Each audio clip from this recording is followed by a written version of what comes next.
Chapter 46 Baba's Gaya Trip Story of Goats. This chapter describes Shama's trip to Kashi, Prayag, and Gaya, and how Baba, in the form of his portrait, was there ahead of him. It also describes Baba's reminiscences of the past birth of two goats. Preliminary.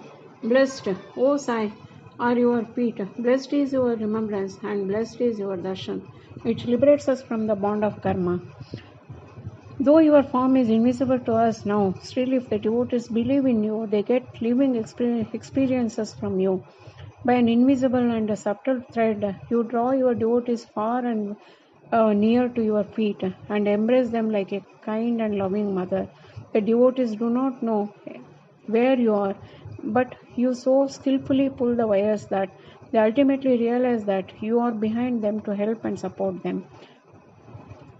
The intelligent, wise, and learned folk fall into the pit of the sansar on account of their egoism, but you save by your power the poor, simple, and devout persons, inwardly and invisibly. You play all the game, but show that you are not concerned with it, while you do things but pose yourself as a non-doer. Nobody ever knows your life. The best course, therefore, for us is to surrender our body, speech, and mind of your feet and always chant your name to destroy our sins. You fulfill the wishes of the devotees, and to those who are without any desire, you give bliss supreme. The chanting of your sweet name is the easiest sadhana for devotees. By this sadhana, our sins, rajas and tamas qualities will vanish. The sattva qualities and righteousness will gain predominance, and along with this, discrimination, dispassion, and knowledge will follow. Then we shall abide in ourselves and our Guru, who are one and the same. This is what is called complete surrender to the Guru. The only sure sign of this is that our mind gets calm and peaceful. The greatness of this surrender, devotion, and knowledge is unique, for peace, non-attachment, fame, and salvation, etc. came into its awake. If Baba accepts a devotee, he follows him and stands by him day and night, at his home or abroad.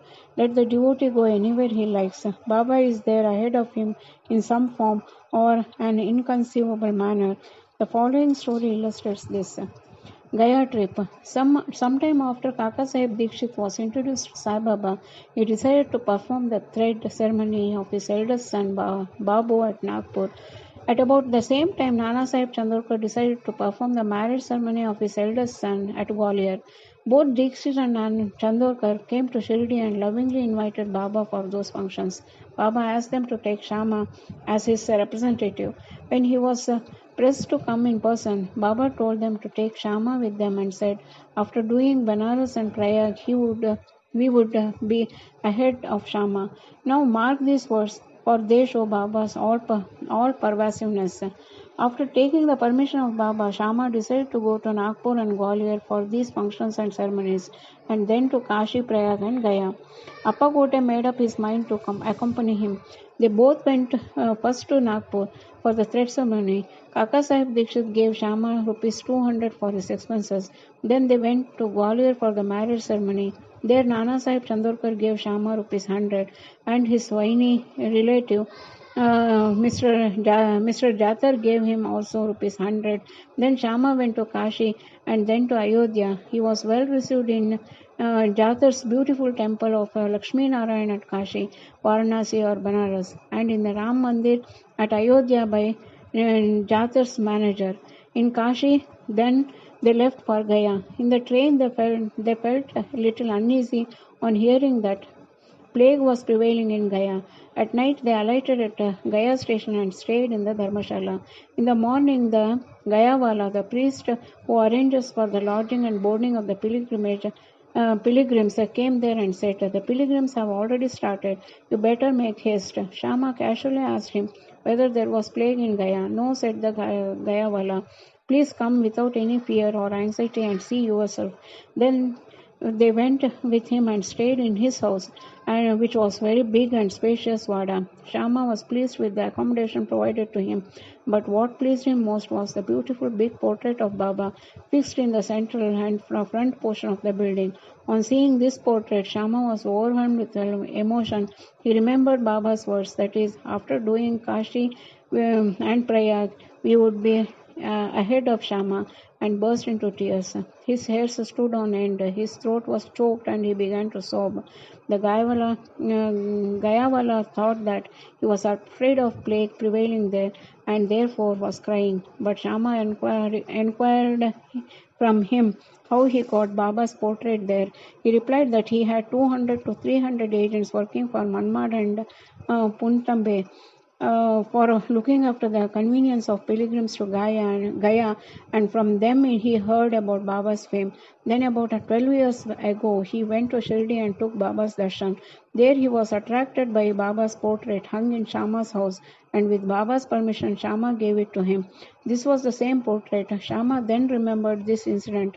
The Gayawala's joy knew no bounds when he learned that the same Shama who obliged him before was his guest now.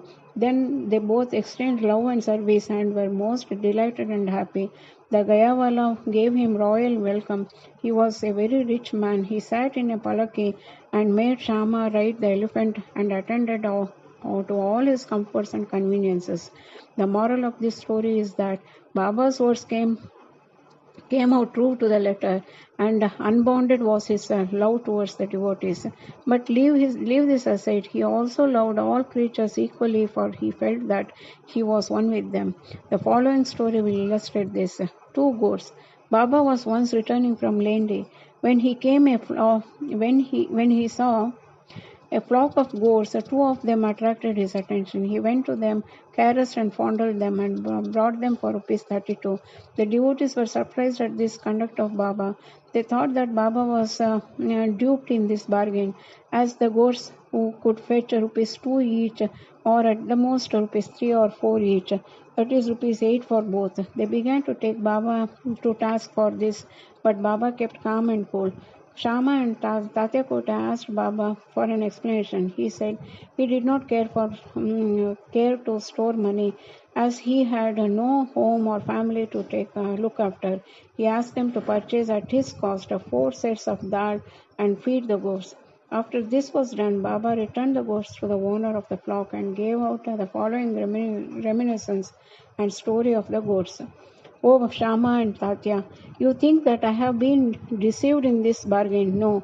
Listen to that story. In their former birth, they were human beings and had the good fortune to be with me and sit by my side. They were uterine brothers, loving each other initially, but later on they became enemies. The elder brother was an idle fellow, while the younger one was an active chap and earned a lot of money. The former became greedy and jealous and wanted to kill his younger brother and take away his money. They forgot their natural fraternal relation and began to quarrel with each other. The elder brother resorted to many devices to kill his younger brother, but all his attempts failed. Thus they became deadly enemies, and finally, on the occasion, the elder gave a deadly blow with a big kick on the latter's head, while the latter struck the former with an axe. With the result, both fell dead on the spot. As a result of their actions, they were both born as goats. As they passed by me, I at once recognized them. I remembered their past history. By taking pity on them, I wanted to feed them and give them rest and comfort. And for this reason, I have spent all the money for which you blame me. As you did not like my bargain, I sent them back to their shepherd. Such was Sai's love for the goats. Bow to Shri Sai, peace be to all.